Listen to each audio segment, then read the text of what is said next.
cladding blamed for London Tower Inferno. Investigations into the London apartment fire that killed 79 and left hundreds homeless suggest that the flames may have spread rapidly due to the exterior paneling.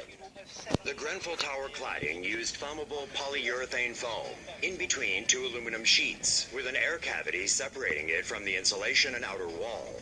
During the fire, the aluminum face fell away, exposing and igniting the flammable foam inside. The air cavity also acted like a chimney, helping spread the flames upward through the building. The fire started from the 4th floor and spread to the top in less than an hour. Officials were instructed to conduct safety checks on over 600 high-rises to determine if they too were fitted with the same paneling. 11 other buildings in Britain have been found to have the same cladding.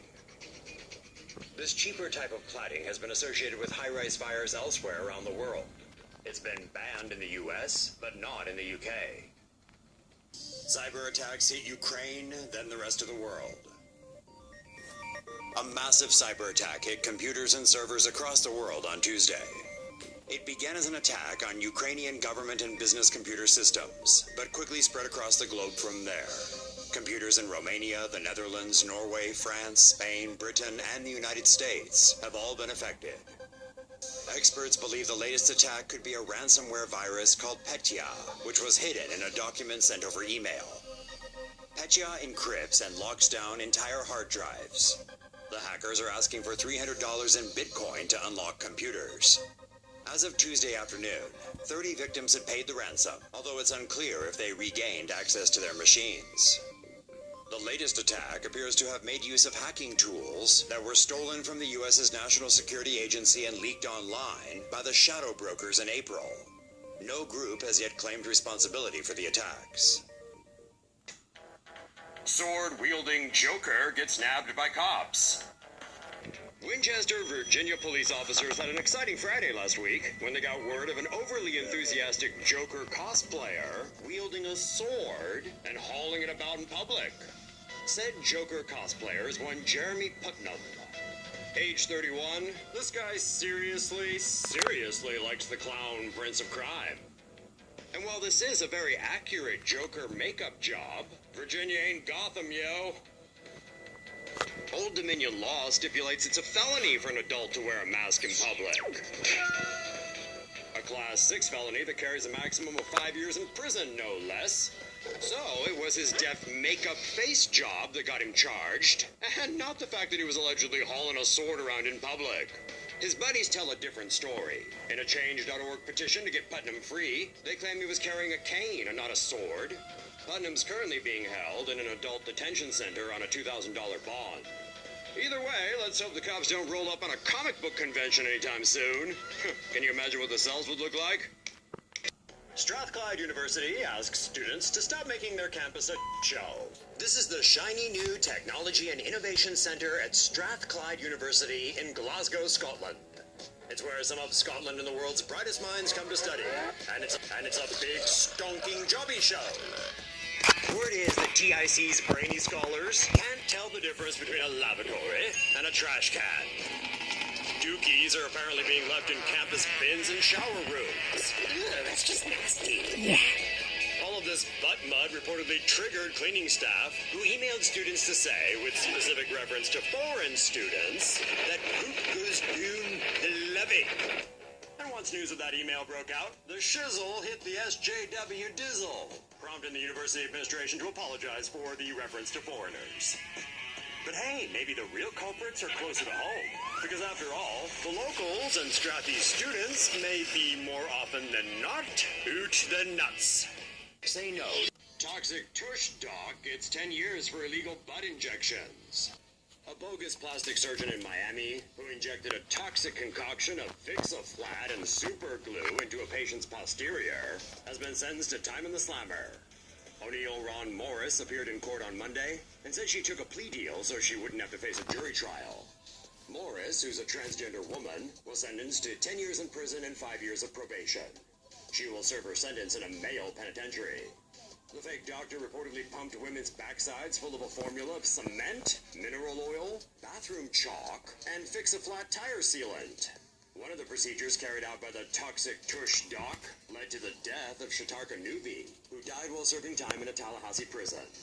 The judge also heard from several other victims about how they became sick after getting injected with what they thought was medical-grade silicone.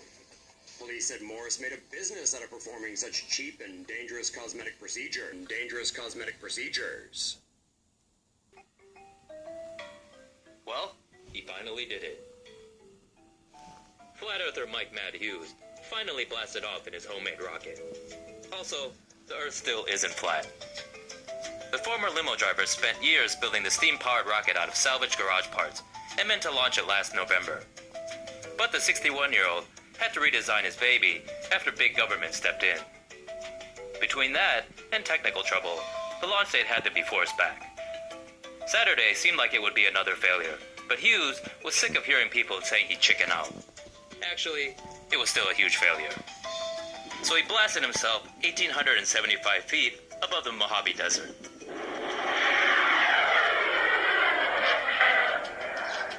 Minutes later, 2 parachutes helped the rocket land with a thud some 1,500 feet from the launch site.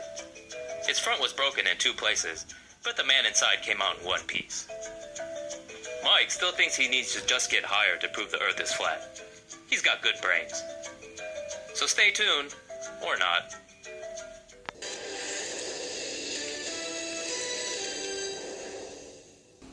Man in China has 15 needles he shoved up his urethra removed. The emergency room of a hospital in Shenyang, China recently treated a man with a strange addiction that's not only wildly bizarre, but also extremely painful. What's that circled in the x-ray, you ask? 15 needles which he shoved up his urinary tract.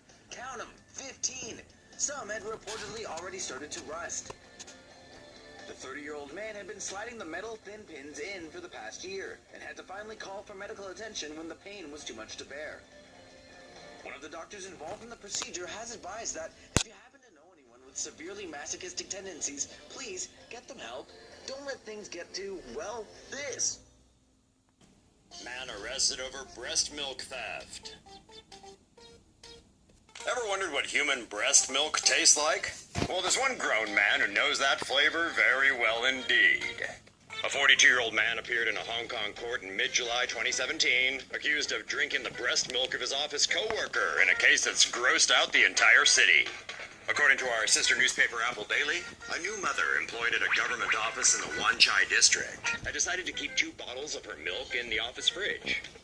Unbeknownst to her, a co-worker identified in report simply as "you" had a craving that day. Whether he knew exactly what it was is still unknown, but reach for the breast milk he did, and downed it all. The rightful owner of the stolen goodness, and from whose 26-year-old bosom it came, quickly realized something was wrong. On close inspection, she realized with horror that someone had replaced her breast milk with regular dairy. She immediately called the police. An investigation soon netted Yu, who crumbled under questioning, finally getting it off his chest and confessing to drinking the milk and trying to conceal his crime. The odd news quickly made headlines in the city, with the Hong Kong Breastfeeding Mothers Association chiming in to condemn the perverted act. To prevent a repeat incident, the office in question has since provided a lockable fridge for lactating mothers. So moms, watch out. There's some weirdos around, and they walk among us.